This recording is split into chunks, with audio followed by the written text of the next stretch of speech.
Friends, જય શ્રી કૃષ્ણ. તો હમણાં મસ્ત શિયાળો ચાલી રહ્યો છે અને સરસ મજાના લીલા લીલા આંબળા આવી રહ્યા છે. તો આ વર્ષમાં જેટલા આપણે આંબળા ખાઈ શકીએ એટલું આપણા બોડી માટે સારું છે. તો આપણે એને આપણા વાળ માટે, આપણી બોડી માટે અને ખાસ કરીને વિટામિન સીથી આપણી આંખો માટે પણ એકદમ સરસ છે. તો આજે આપણે એમાંથી બનાવીશું આંબળાની ગોળીઓ અથવા તો આંબળાની ગટાગટ. એટલે મુખવાસ તરીકેનું કામ કરે છે. એક ગોળી આપણે ખાઈ શકીએ તો એકદમ પચવામાં પણ સારું છે.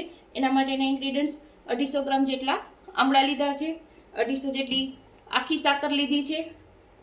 એમાં મસાલા છે સાદું આપણું નમક રૂટીન જે વાપરતા હોઈએ, હાફ ટીસ્પૂન મેં સ્વીટ પાવડર લીધો છે, હાફ ટીસ્પૂન જેટલું કાળા નમક લીધું છે એટલે કે સંચર, અને 1 ટીસ્પૂન જેટલો મેં ચાટ મસાલો લીધો છે, 1 ટીસ્પૂન જેટલું લાલ મરચું પાવડર અને 1/4 કપ જેટલું આમચૂર પાવડર અને લીંબુ લીધું છે. અને કોટિંગ કરવા માટે આપણે દળેલી સાકર લીધી છે. તો આપણે રેસીપી બનાવવાની શરૂઆત કરીએ એ પહેલાં આપણે આ મિક્સરમાં ગ્રાઇન્ડ કરી લેશું. આમળા જે આપણે પહેલાં સ્ટીમ કરી લીધા હતા એ હવે ઠંડા થઈ ગયા છે અને એને હું ગ્રાઇન્ડ કરી લઉં છું. તો ફ્રેન્ડ્સ, આપણે એકદમ મિક્સરમાં ગ્રાઇન્ડ કરી લીધી છે પેસ્ટ, અને હવે એને આપણે ગેસ ઉપર ચાલુ કરી દઈએ અને આપણે થોડી વાર અહીંયા રહેવા દઈએ. હવે આને 2 મિનિટ માટે આપણે ચલાવવા દેશું.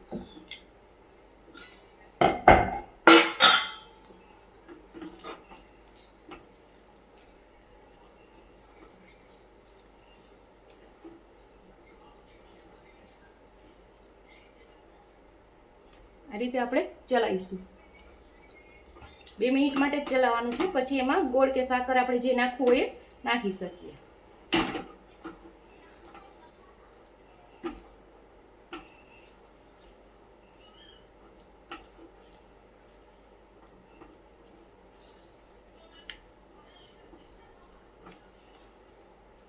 આ રીતે એકદમ મિક્સ કરી લેશું. ગેસની ફ્લેમ હમણાં મેં ફૂલ રાખી હતી, હવે સ્લો ટુ મીડિયમ. હવે એમાં આપણે 250 ગ્રામ જેટલી સાકર નાખવાની છે. તો 1 અને 2 કપ. પહેલા આપણે જોઈએ કેટલી છે. અત્યારે મેં આમાં 150 ગ્રામ જેટલી સાકર નાખી છે. 150 થી 200 ગ્રામ જેટલી છે. હજી આપણે 50 ગ્રામ નાખીશું, પણ એક વખત મિક્સ કરી લઈએ.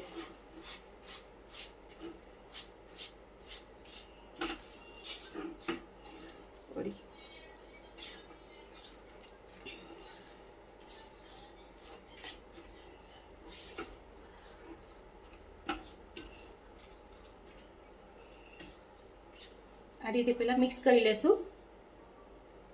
હજી એમાં આપણે અડધો કપ જેટલી સાકર જશે, એટલે 250 ગ્રામ જેટલી આપણે એમાં સાકર નાખી છે.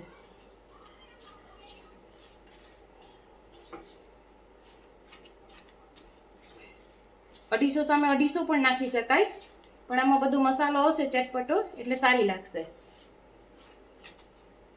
તો આ રીતે હું બધું મિક્સ કરી લઉં એક વખત.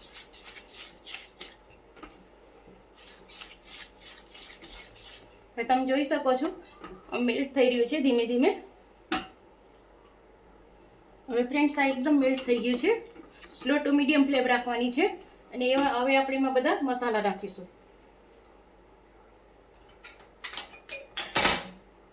મસાલા આપણે પહેલા નાખીશું. ગેસની ફ્લેમ સ્લો. લાલ મરચું, મીઠું, સ્વીટ પાવડર, ચાટ મસાલો અને નમક, થોડુંક શું આમચૂર પાવડર. હવે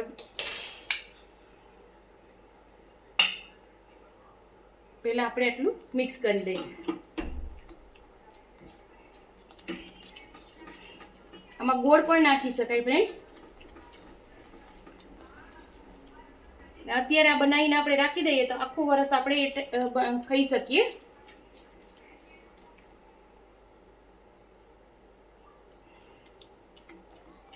હવે એમાં બધા મસાલા નાખી દઈશું. એક વખત આપણે બધું મિક્સ કરી લેશું. આમચૂર પાવડર વધારે નાખવાનો છે એટલે આમચૂર પાવડર વધારે છે. બાકી બધા મસાલા મેઝરમેન્ટ પ્રમાણે છે.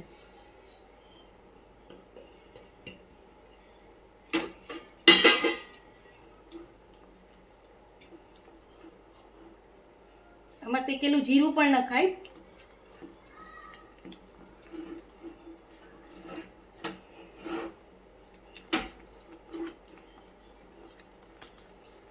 હવે આ રીતે એકદમ હલાવવાનું, જ્યાં સુધી પેન્ટ છોડે નહીં ત્યાં સુધી એને ચલાવતું જ રહેવાનું છે કન્ટિન્યુઅસમાં.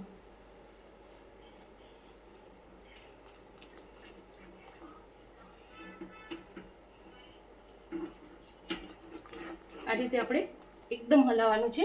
આમાં આપણે ઘી કે તેલ કાંઈ યુઝ નથી કરવાનું.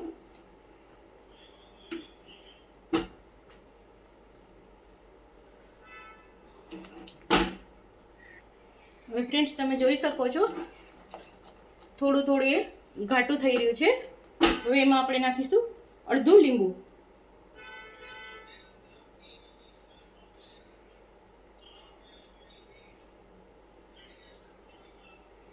ગેસની ફ્લેમ સ્લો છે આપણી, એટલે એકદમ ખટ્ટો મીઠો તીખો ચટપટો એકદમ સરસ ટેસ્ટ આવશે. અને આ જમીને એક ગોળી આપણે લઈ લઈએ તો સરસ પચી જાય છે જમવાનું પણ. આમાં બધું આપણે હેલ્ધી જ નાખ્યું છે મસાલા. હજુ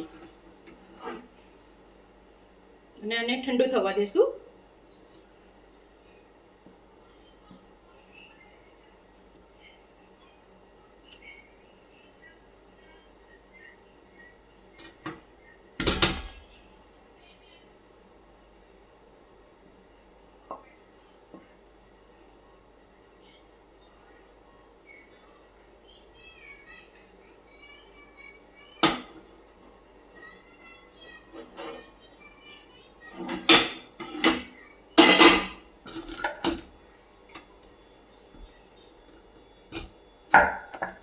તો ફ્રેન્ડ્સ આને આપણે ઠંડુ થવા દઈએ,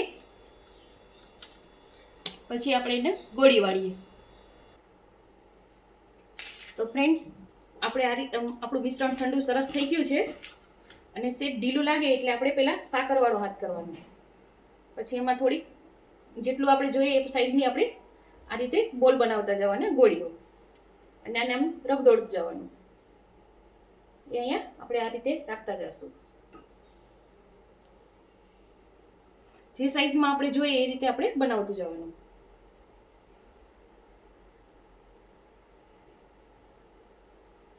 આ ટેસ્ટમાં ફ્રેન્ડ્સ એકદમ સરસ લાગે છે, જરાય આમળાનો ટેસ્ટ નહીં આવે. આ રીતે આપણે એને રગદોળી અને બધી તૈયાર કરી લઈએ.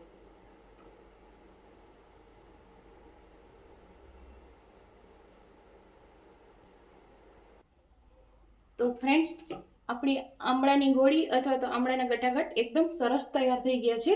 તમે જોઈ શકો છો. અને 2 દિવસ આપણે આવી રીતે ખુલ્લા રાખીશું અને પછી એરટાઈટ ડબ્બામાં ભરી લઈશું. ટેસ્ટમાં તો એકદમ સરસ છે ફ્રેન્ડ્સ. તમે પણ બનાવીને ટ્રાય કરજો.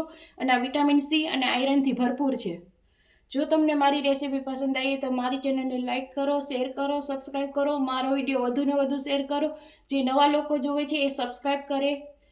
બધાને જય શ્રી કૃષ્ણ.